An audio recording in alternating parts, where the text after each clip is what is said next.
एक बार की बात है, नीम करौली बाबा कानपुर के सरसैया घाट पर थे। वहां उनके चारों ओर करीब 200 भक्तों की भीड़ थी। माहौल भक्तिमय था और बाबा अपने सहज और सरल स्वभाव से भक्तों को आशीर्वाद दे रहे थे। इसी दौरान दो बड़े अधिकारी डीएसपी पवार और वरिष्ठ पुलिस अधीक्षक गोविंद चंद्र जी वहां पहुंचे। वे बाबा जी के पास एक विशेष अनुरोध लेकर आए थे।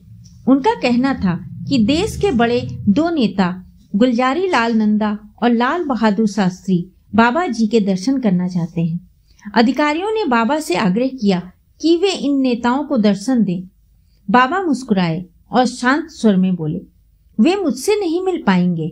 लेकिन अधिकारियों ने इस बात पर जोर दिया और नंदा जी और शास्त्री जी को वहीं बुला लिया। जब दोनों नेता घाट पर पहुंचे तो सबने देखा कि बाबा जी वहां से गायब हो चुके थे। कोई नहीं जान पाया कि बाबा कहाँ गए। किसी ने उन्हें वहां से जाते नहीं देखा था।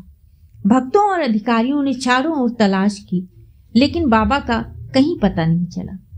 इस घटना के कुछ समय बाद कानपुर के रेलवे स्टेशन पर भगवती सेवक वाजपेयी को बाबा के दर्शन हुए।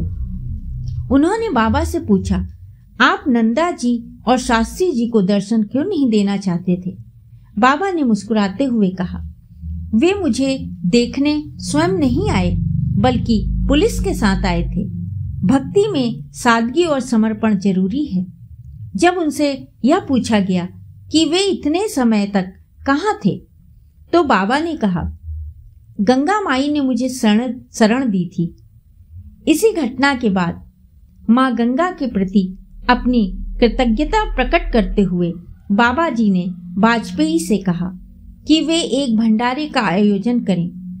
चमत्कार यह था कि इसके पहले कि वाजपेयी जी कुछ व्यवस्था कर पाते, लोग अपने आप भोजन और मिठाइयां लेकर वहां पहुंचने लगे।